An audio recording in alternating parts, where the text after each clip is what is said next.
Okay, so we're diving deep into some Cold War history today. You've given it a whole stack of sources on Soviet foreign policy and Yeah. from the 1960s to the 80s. And one of them Oh, yeah. just straight up says Soviet policy was all about, like, alarming the world, Yeah. picking fights, and just constantly being, like, ready to go to war. Right. But was it really that simple? Well, that's the mission for today, right? To figure that out. That's what we're here to do, yeah. You know, what's cool about this deep dive, though, is we're not just, like, going over dates and names. We're actually, like, trying to get inside the heads of these people who ran the superpower and see how their decisions, like, really shaped the world. I mean, you are going to see those ripples even today. For sure. And to do that, we've got this crazy mix of stuff. We've got historical analyses. We've got speeches from the major players. Yeah. Like, we even have speech from Khrushchev himself. Oh, wow. And even some firsthand accounts. So we're getting different perspectives That's key. on this really tense period. Yeah. This era, from when Khrushchev took charge to Brezhnev's time, I mean, that was a real turning point, you know? Yeah. Unpacking these sources, it's like getting this masterclass in how those decisions were made during the Cold War. Like the good, the bad, the ugly, the whole thing. All right, so to start, let's rewind to one of those moments where it felt like the world was ending. The Cuban Missile Crisis in '62. Oh, yeah. We have this speech from Khrushchev from right after things calmed down. And it's wild. He's like bragging about how powerful the Soviet Union is. Right. But then he's also acting like they weren't even involved in Cuba, really. What do you make of that? I think it's a perfect example of this tactic. Yeah. Nuclear bluster and bluff that Khrushchev was known for. It's like he's puffing out his chest for the whole world to see, trying to look tough and in control.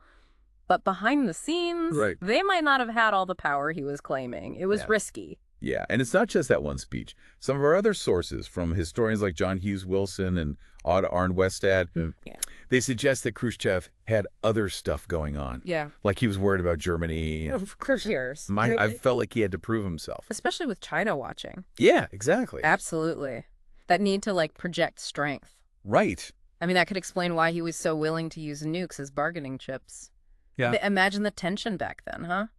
It's crazy. The world was constantly on edge. Yeah. Like, never knowing if things would escalate. For sure. Speaking of keeping the world on edge, let's talk about the Berlin crisis, which started a few years earlier in '58. Right. So Khrushchev basically gave the West an ultimatum. Recognize East German control over all of Berlin. Wow. Or else, and they didn't back down.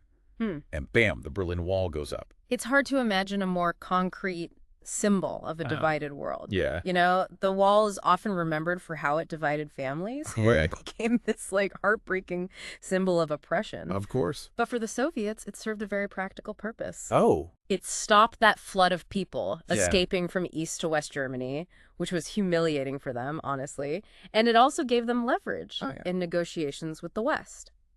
So even when Khrushchev was talking about, like, peaceful coexistence, right, he was taking some aggressive actions. Yeah. It's like he was always pushing the limits to see how far he could go without starting an actual war.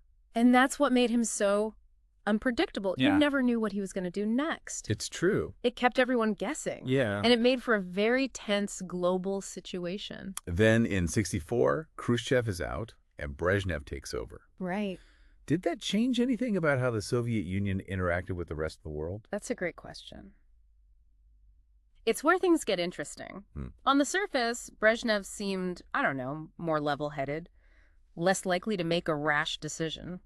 Right. But he was still operating in that same Cold War reality, you know, dealing with the same pressures and fears as Khrushchev. Yeah. Yeah. Okay, so let's jump into some of those moments that defined Brezhnev's era, starting with the Prague Spring of '68. It felt like Czechoslovakia was like this close to breaking free from Soviet control and doing their own thing. It was this incredible moment of change, you know? Alexander Dubček, he was the new leader of the Communist Party, and he started loosening things up. Okay. Like relaxed censorship, gave people more freedoms. It felt like a breath of fresh air in this system that had been, you know, so oppressive for so long. Yeah, it must have given people a lot of hope. It did.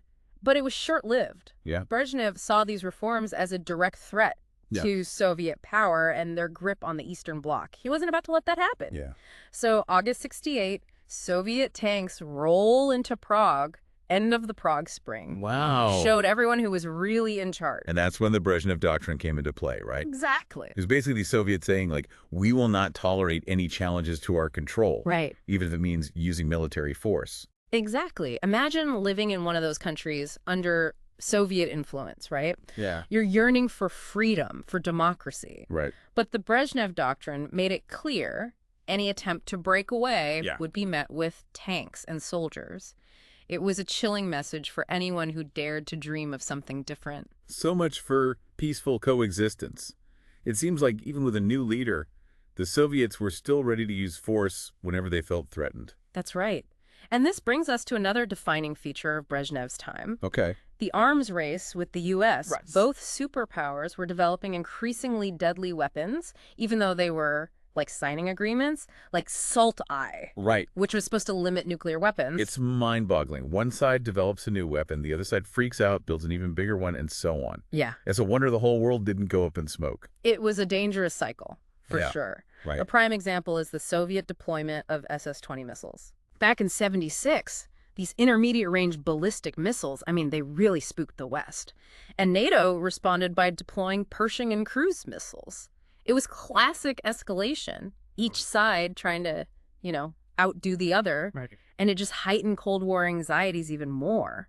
It's scary to think about how much power these leaders had. Yeah. Like, one wrong move could have had devastating consequences. It's a sobering reminder of how high the stakes were. Yeah. And then there's the Soviet-Afghan War. Right, right. Which started in '79.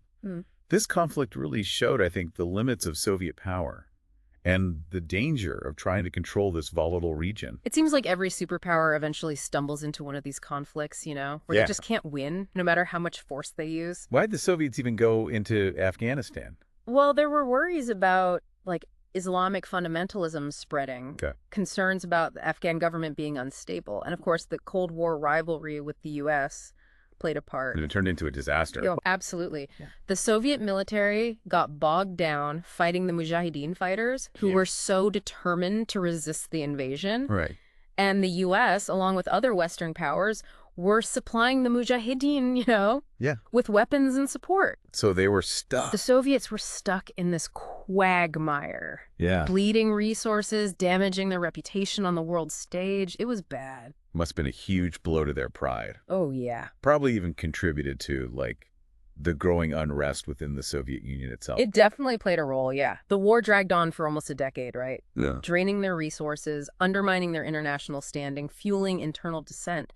It became the symbol of the failures and limitations of Soviet foreign policy during this whole era. So even with this change from Khrushchev to Brezhnev, we're seeing some consistent themes in Soviet foreign policy. Right. Like a willingness to use force, a determination to maintain control, and this underlying fear of losing influence. Yeah, it's like they were trapped in this cycle they couldn't break free from. Yeah. And it's important to remember all of this was happening against this backdrop of this intense ideological struggle, The Cold War wasn't just about who had the most weapons or the biggest army. It was this battle of ideas, of systems, with both sides truly believing they held the key to the future. It makes you wonder, did the Soviets ever really believe in this, peaceful coexistence thing? Right. Or was it just a way to, cover up their real intentions? Yeah. That's a huge question, And it really gets to the heart of whether Soviet foreign policy was truly as aggressive as that first source said. Right. It's true they talked about peace, but their actions, well... Yeah, they told a different story. Exactly. Whether it was the Berlin Wall, the Cuban Missile Crisis, or the invasion of Prague, they consistently showed they were willing to use force and intimidation to get what they wanted. It's like they were saying one thing and doing another. Yeah. Did they really think they could build trust and cooperate with the West while also, threatening them with nuclear weapons? Yeah, and, crushing dissent in their own sphere of influence. Yeah. It's kind of a paradox, isn't it? It is. But we have to remember the historical context. The Soviet Union, they were devastated after World War II. Millions of their people died. Their infrastructure was in ruins. Yeah. They felt surrounded by enemies, constantly on guard against a potential attack. And they were also driven by this ideology that said capitalism was flawed and doomed to fail. So their actions, you're saying, maybe they came from this deep insecurity and a belief that they were fighting for survival. Yeah, even if it meant, making enemies and alienating potential allies. Right. That makes sense. And that mindset made them prioritize military strength above everything else. Okay. They poured resources into building up their armed forces, expanding their sphere of influence, and suppressing any dissent. It created this, climate of fear and distrust that hung over the entire world for decades. It's a cautionary tale, isn't it? How a nation's fears and insecurities can lead to decisions that, undermine their goals and lead to these unintended consequences. Absolutely. It makes you think about how often we see that same pattern, throughout history. Yeah, like the Soviet-Afghan War is a perfect example. Right. They went into Afghanistan thinking they could easily prop up a friendly regime and control the situation, but they underestimated, the power of nationalism and the Afghan people's determination to resist. And the U.S. made that same mistake in Vietnam, right? Exactly. It's like superpowers have this tendency to overestimate their power and underestimate the people they see as weaker. It's true. It's like a recurring theme. Sadly, yes. And it really shows the danger of viewing the world through just an ideological lens. Yeah. Assuming your system is the best and everyone else should just, conform. The Soviets, with their rigid communist ideology, they often failed to understand other cultures and the aspirations of the people they were trying to control. It's interesting because in the end, that rigidity, that inability to adapt, maybe that was what led to their downfall. Yeah. They built this powerful, seemingly unbreakable empire. But it was built on fear and control. And those foundations, well, they crumbled. It's like they created their own self-fulfilling prophecy almost. Right. Their actions, driven by fear and that need for control, ultimately led to their own downfall. So it's safe to say that that initial claim about Soviet foreign policy being all, alarmist, confrontational, and militant wasn't totally wrong. But it's also clear that there's more to the story. Right. Their actions came from this complex mix of history, ideology, and genuine fear. And by understanding those complexities, by looking beyond the simple labels of good and bad, that's how we truly learn from the past. And hopefully avoid repeating the same mistakes. I like that. Yeah. So we've seen how the Soviets' desire for security and control often backfired, led to unintended consequences, and ultimately contributed to their demise. So what lessons can we apply to today's world?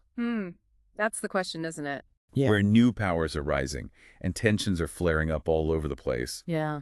Perhaps the biggest takeaway is that we need empathy and understanding. The Cold War was this clash of ideologies. Yeah. But it was also a clash of people, each with their own hopes, fears, and dreams. It's a good reminder that diplomacy, dialogue, and being willing to see things from different perspectives are really important if we want to build a more peaceful world. Exactly. The Cold War showed us what happens when fear and mistrust take over. It's a lesson we can't forget. And on that note, I think we'll leave you all to keep exploring this fascinating and complex chapter in history.